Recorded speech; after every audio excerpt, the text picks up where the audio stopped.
I never thought my sister's wedding would be the day everything changed. The day I discovered who my family really was. The day I learned the truth about my Aunt Catherine's fortune. The morning started like any other wedding day. Chaos, excitement, and my sister Amanda barking orders at everyone. I was just the younger sister, relegated to handling minor tasks, while Amanda sparkled in her designer wedding dress that cost more than my yearly salary as a kindergarten teacher. "Sarah, where are the welcome bags for the VIP guests?" Amanda snapped, adjusting her veil for the 100th time. "And please tell me you're not wearing those shoes to my wedding." I looked down at my sensible heels, the nicest ones I owned. "These are what I have, Amanda. They're perfectly fine." She rolled her eyes, a gesture I'd become all too familiar with over the years. "This is why Aunt Catherine always preferred me, you know. You just don't understand class." The mention of Aunt Catherine made my heart ache. She passed away 3 months ago, and I still wasn't over it. Unlike the rest of my status-obsessed family, Aunt Catherine had been different. She lived modestly in her small cottage, tended her garden, and always had time to listen. While my parents and Amanda chased social connections and luxury brands, Aunt Catherine taught me about kindness, hard work, and finding joy in simple things. "Don't start with Aunt Catherine again," Amanda warned. "She was just a weird old lady who chose to live like a pauper despite her trust fund. Thank God she left everything to charity like she always said she would. Can you imagine if she'd left her money to you? You'd probably waste it on your students, or something equally ridiculous." I bit my tongue, remembering all the afternoons I'd spent with Aunt Catherine in her garden, learning about different herbs and flowers while Amanda was off at country clubs and spa days. My sister never understood why I'd waste time with our eccentric aunt. The wedding ceremony was set to begin in an hour at the Grand Plaza Hotel, the most expensive venue in the city. Amanda had made sure everything was perfect, from the imported flowers to the Michelin-starred catering. I was adjusting some place cards at the reception when an elderly gentleman in an impeccable suit approached me. "Miss Sarah Bennett?" he asked, his voice formal but kind. "Yes, that's me." He pulled an envelope from his briefcase. "I'm Harold Winchester, your Aunt Catherine's attorney. She left strict instructions that this letter was to be delivered to you precisely 3 months after her passing, and specifically on your sister's wedding day." My hands trembled as I took the envelope.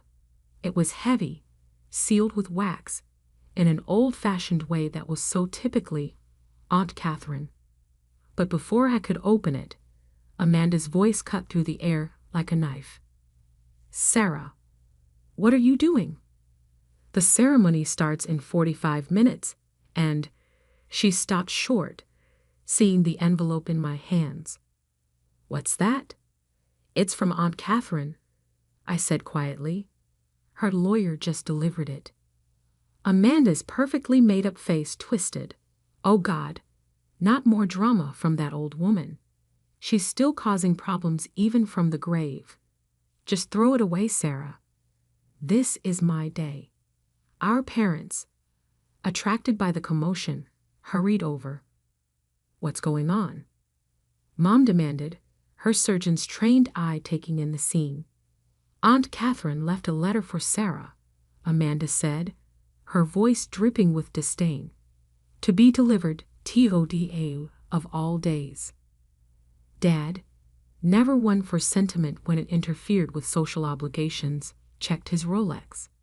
"Sarah, put that away. We have important guests arriving. The governor and his wife will be here any minute." But for once in my life, I didn't comply. Something about the weight of that envelope, the timing of its delivery, made me stand my ground. "I'm opening it," I said firmly. "Don't you dare." Amanda grabbed for the envelope, but I stepped back. You're not ruining my wedding with whatever crazy final words that poor old woman left you. The word poor struck me like a slap. How dare they?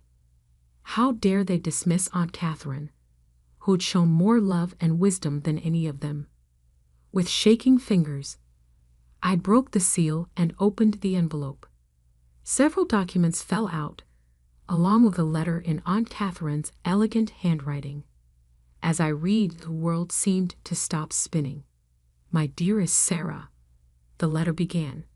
If you're reading this, I'm gone, and your sister is about to marry the investment banker she thinks will give her the life of luxury she's always wanted. But there are some things you need to know. I couldn't believe what I was reading. Aunt Catherine hadn't been living modestly because of a small trust fund. She'd been the secret CEO of Montgomery Industries, a global technology and real estate empire worth billions. The cottage, the garden, the simple life, it had all been by choice. While your sister and parents saw only my simple cottage, the letter continued, they never bothered to look deeper, to understand that true wealth isn't about showing off. You, my dear Sarah, understood that. You saw me for who I was, not what I owned. That's why I'm leaving everything to you. The documents confirmed it. Aunt Catherine had left me her entire estate. The company, the real estate holdings, the investment portfolios. All of it, worth approximately $89 million. What does it say? Amanda demanded, her voice shrill. Sarah, what did that crazy old woman write? I looked up at my family, my sister in her designer wedding dress, my parents in their expensive clothes, all of them looking down at me with contempt barely hidden behind their impatience. Aunt Catherine wasn't poor, I said quietly. She was the CEO of Montgomery Industries, and she left everything to me. The silence that followed was deafening. Amanda's face went from red to white. Mom's champagne glass slipped from her fingers, shattering on the marble floor. Dad started stammering about family obligations and sharing wealth. But I wasn't listening anymore. I folded the letter carefully and placed it in my purse. Then I took out my phone and called for a car. Where are you going? Amanda shrieked. You can't leave. I'm about to get married. We need to discuss this. I turned to her, feeling stronger than I ever had before. No, Amanda. You made it clear this is your day. So celebrate it. I have some things to take care of. As I walked out of the Grand Plaza Hotel, I could hear Amanda's screams behind me. But they didn't matter anymore. In my purse was a small key Aunt Catherine had included with the letter, the key to her cottage. But it wasn't just a cottage anymore. It was the beginning of my new life.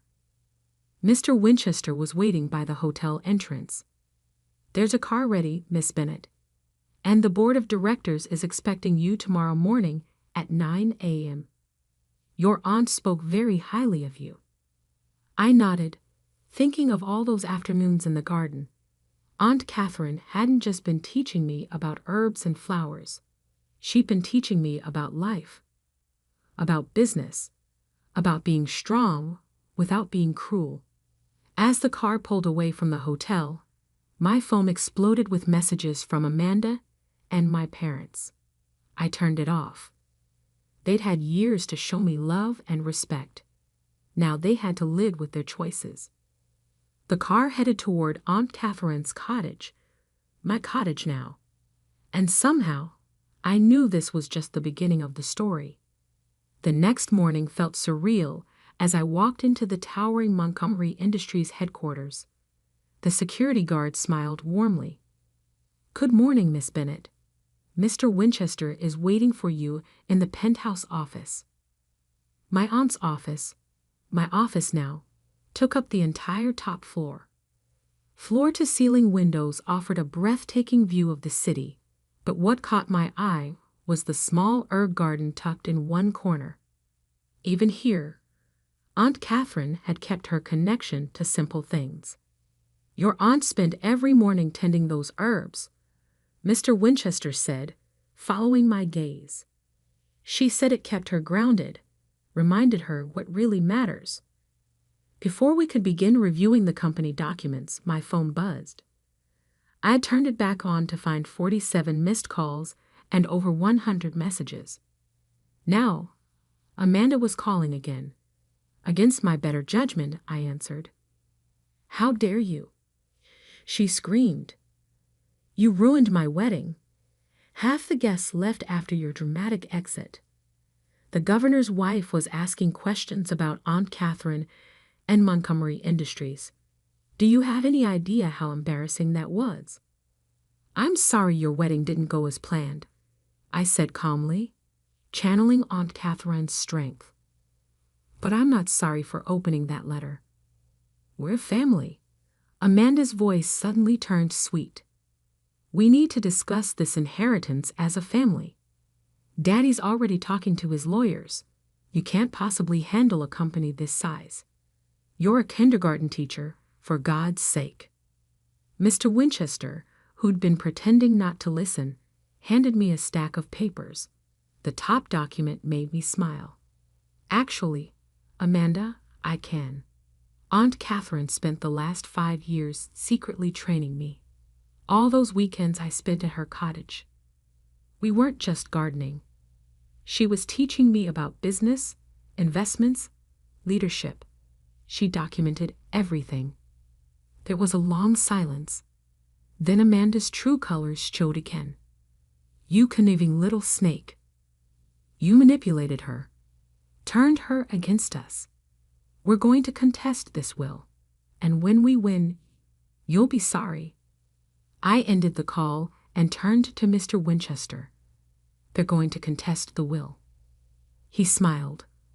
"Your aunt anticipated that. Would you like to see what else was in that envelope you haven't opened yet?" The remaining documents were devastating. Evidence of every time my family had tried to manipulate Aunt Catherine for money. Amanda's secret credit card debt. My parents' failed investment schemes. Most damning of all, proof that they tried to have Aunt Catherine declared mentally incompetent 2 years ago to seize control of her assets. "She kept everything," Mr. Winchester explained. "Every email, every recorded conversation, every legal document. She wanted you protected." The next few weeks were a whirlwind.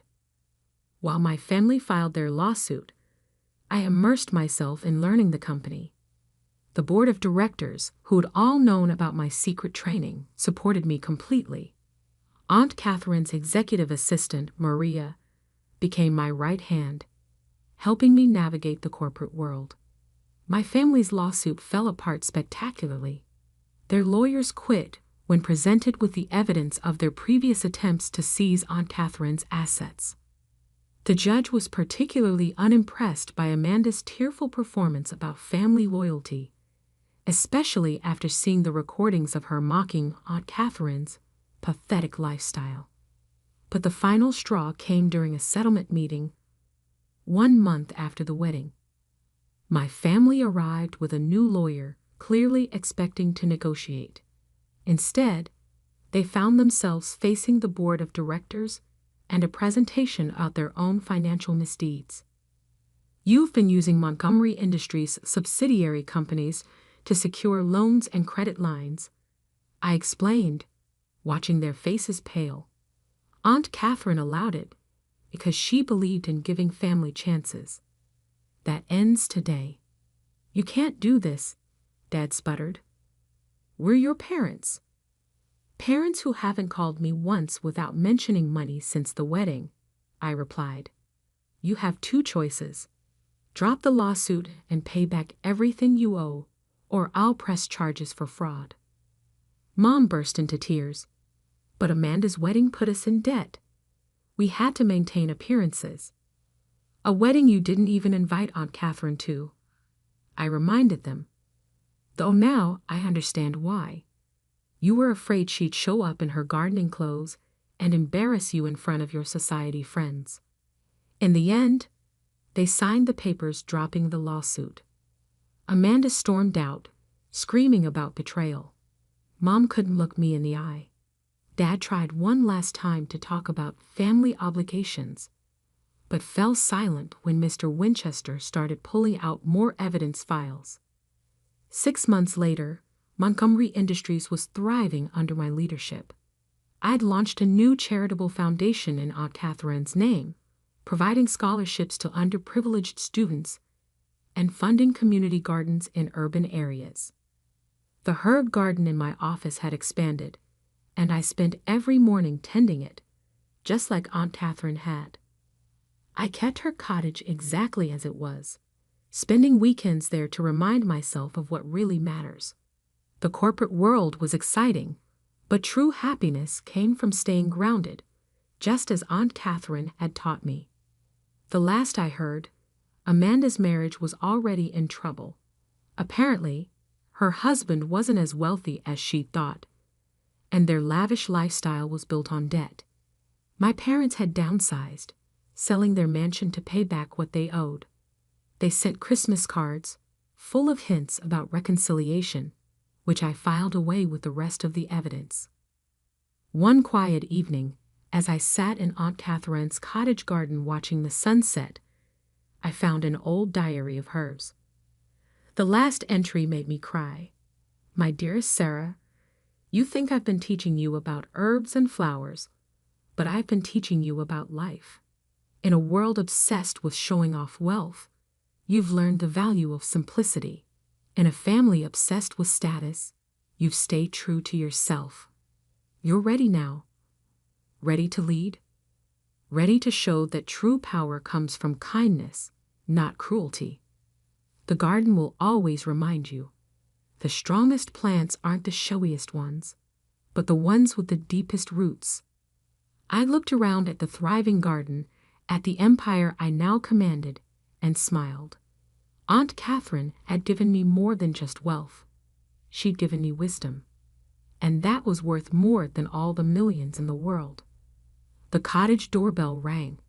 It was Maria, bringing the latest company reports.